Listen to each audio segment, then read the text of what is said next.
be looking at it cheerfully, and that seems to mean everything. I think that was what I wanted to talk about tonight, is how much fear based difficulties in life are really prevalent for us, for all of us, for right now. And one of the obstacles to working with that is not actually even knowing it's fear, to basically blame, or to assign guilt or the difficulty to an external situation, even upon yourself, like, is not really admitting that we're actually frightened. And not knowing the nature of fear. It's said in the teachings, one is condemned to be a victim of the pain and suffering without any recourse. Um, One of the ways that we have recourse that I was talking about with the Tonglen practice seems a little silly, a little bit, if we're feeling really oppressed, if we're feeling really down because of difficulties in our life and in our world.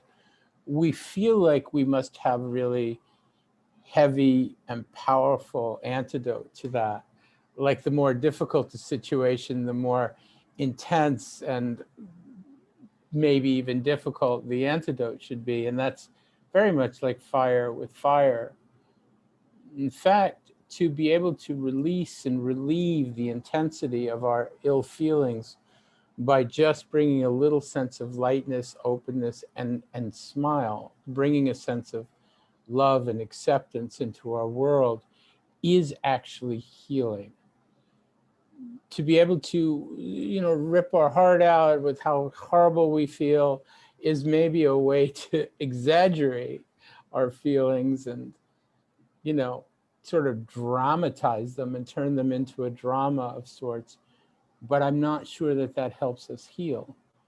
And that actually, and I'm talking about myself here because that was very much my modus operandi a lot. When I felt really put upon by things, I felt I had to be really aggressively, impacted by it, write poetry, if nothing else, and, sarcastic jokes, and get very heavy and deep about things. And it's important, I think, to feel deeply, and it's important to feel profoundly about life and not just be superficial. And I'm certainly not saying that. But the actual healing energy of a smile or kindness or gentleness and openness, the healing energy that we have by contacting the pets in our life, or the various basic, just things that make us feel good about ourselves, the big comforter, or, the, you know, crackling fire in the background. And these things are actually really so healing and so important to our humanness. There's a whole part of our psychology that isn't as smart as we are. And that part of our psychology really needs comfort, contentment, and kindness. It actually is overwhelmed neurologically by all the tension and aggression and anxiety in life. And if you're like me, at least the way I have been, but I'm doing better about this and I'm really resolved to work with this. But my pattern has been very much like, when I feel badly about something, I will do everything to make myself feel worse. If I'm tense, I will drink coffee because I feel like I have to get up for it, which is, tension is already up too high, right? Stress, and get, more caffeinated and more cranked up to meet the stress. Seems a little strange. When I feel depressed, I would really actually get in there and feel my sadness and sort of get into the muck of my own indulgence and things like that. And again, I'm a performer and a writer, and I've mined it for some good material, of course. And, there is that, really enjoying your sadness, or really enjoying your doubt or your fear or anxiety, but none of that is healing, actually. And what the body actually needs, at some point is for us to come back into balance. The body really needs for us to remember health, happiness. The body really needs hydration. And as simple as that is, it's kind of like, well, drink water. Yes, but my life is falling apart and the world sucks and we're we're at the edge of humanity. Yes, drink some water, get some sleep. Because these fundamental base of our pyramid of our well-being is really important and sometimes so forgotten in our lives. So forgotten to just question whether we've had enough sleep, and if that isn't maybe influencing how badly we're feeling, you know, or if we're actually underhydrated, which is a huge way of feeling really crappy and depressed, believe it or not. And I'm sure a number of you do know this, but some of you may not know this. And a lot of people are going through the world not realizing it and are habitually underhydrated and don't realize that the hydration actually creates aeration in the body and lubrication for our emotions and our feelings to operate and to work. And when we're dehydrated, we're actually condensing. Well, that condensation is something I want to talk about aside from the dehydration. Drink water. That's the remedy. It's very simple.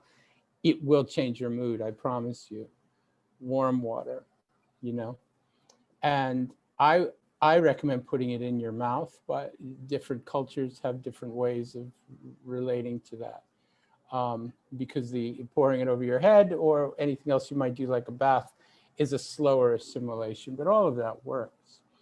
Having some contact with water, as we could have contact with fire, as Sarah is doing, or contact with the wind outside, and the basic things of our life and our world that we've forgotten around with the COVID, right? That we're all very mental and it's become very, very technological. We're sort of stuck in our world on our computers, and we're actually forgetting the basic human needs that we have of community, basic kindness, basic sense of connection to the earth forms in our life, good food, relaxation, and openness and kindness. All of these things become difficult when we're frightened. And especially if we don't know we're frightened and we're densifying, condensing, and that's what begins to happen with fear. So this is the central part of the talk, and really what I want to convey is when we're frightened, we're actually closing in on ourselves. We could react that way. We could react by chasing out all the space because we don't feel the confidence to open up and experience the space. So we actually will collapse. We'll collapse physically. Fear will create posture problems. The posture problems create energetic problems. All of this has a tendency to move us toward depression and darkness in our mind. No, that's all okay. And that may be something we enjoy, mining that, building that, but it's not healing. And the only way to heal is to open and to connect to the expansive quality, the openness of space. And space is only attainable through relaxation. Tension creates the densification. Space allows the openness.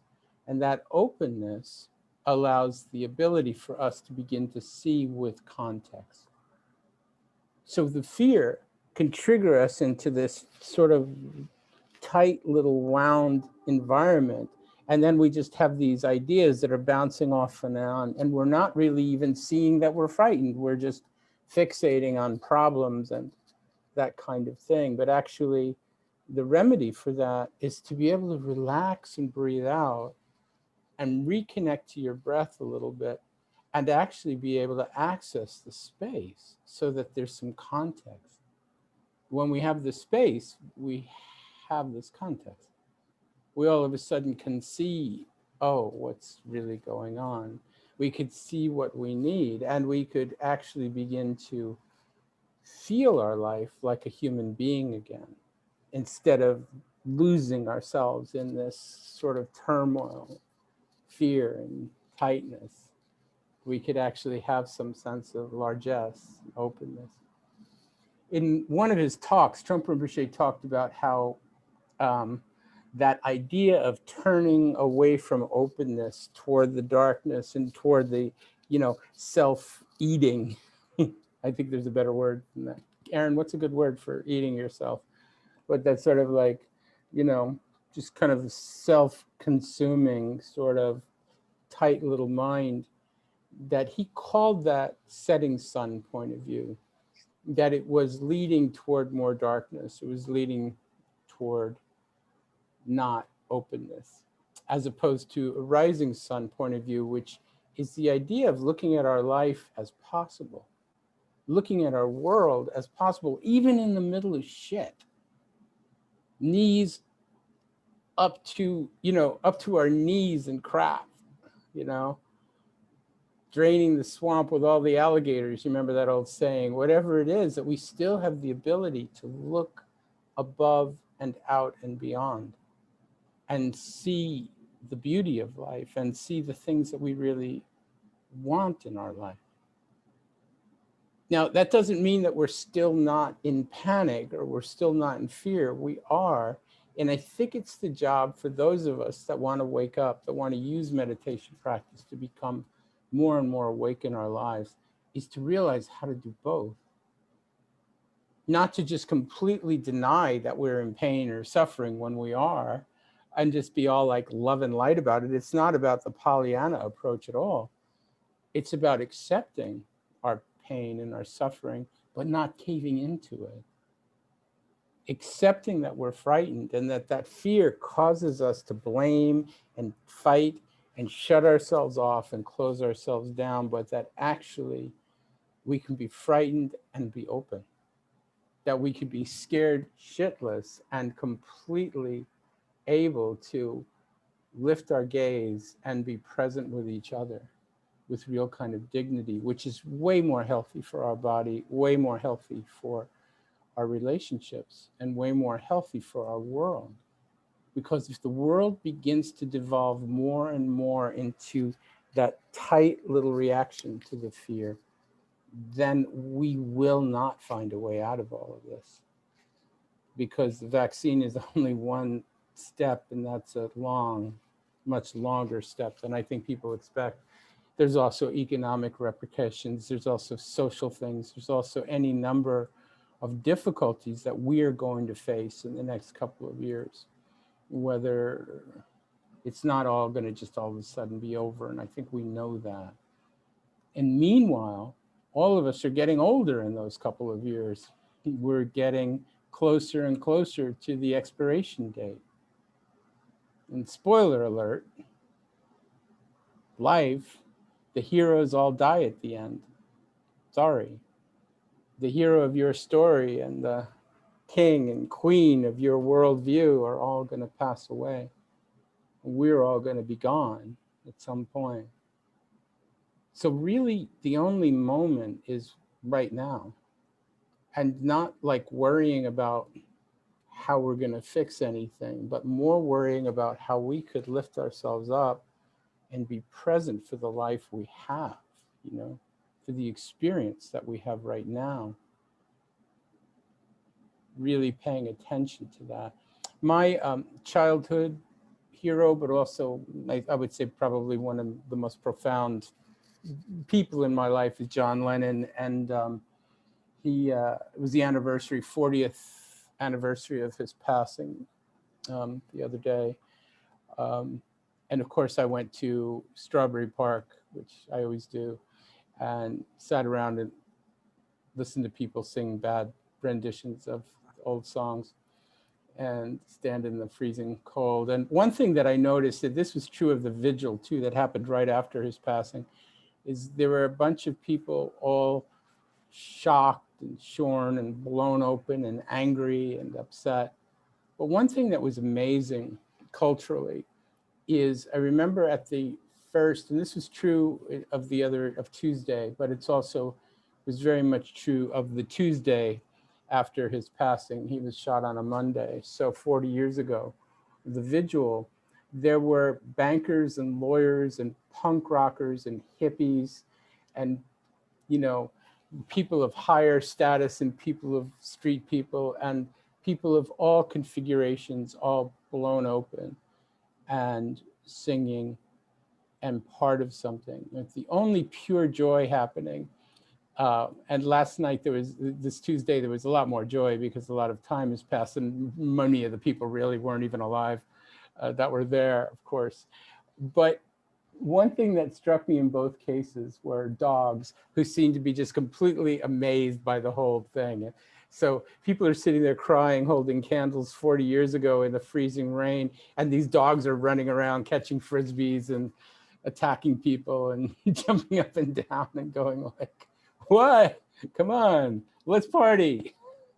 And it is really amazing that there is this complete joy that can happen in the midst of brokenheartedness, and it seems completely appropriate, and it seems completely fine.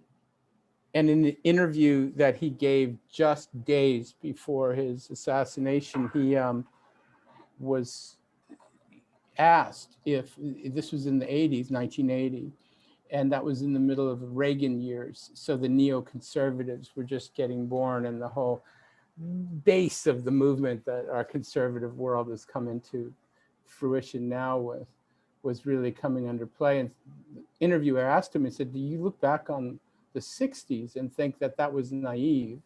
Are you embarrassed about all the love and the light now that the world has become so materialistic and so militaristic? And Lenin said, if you smiled and somebody punches you in the face, it doesn't mean the smile didn't exist. And in fact, the smile might be stronger than the punch. And the memory of the kindness or the goodness or the beauty or the love might be greater than all the setting sun, materialistic, fear-based politics that try to cover up that stuff. The idea that we actually can build the society based on fear and not even admit that it's fear, but just blame other people and actually shut down our whole world. The clamp down, as years later another rock group coined. Those clamp downs are what Trungpa Rinpoche called setting sun, the setting sun idea of a life that leads toward more and more darkness and close. And that counter to that, the warrior, the true warrior, not the aggressive warrior, but the true warrior lifts their heart, opens their heart in bravery and accepts what's really here right now and has the bravery to be able to even smile and share love, share kindness, and share goodness with each other. Thank you for being here, and thank you for your willingness to be part of this group. It means a lot to me, and I think it means a lot to most of us. So the floor is open, and the subject matter is fear and how we could react to it even without knowing it in ways that are just not helpful and closed, or how we could smile at fear and maybe open up to it and use it to actually wake up. You're not limited to that. I just thought I'd reiterate the theme, and please feel free to share whatever your heart indicates.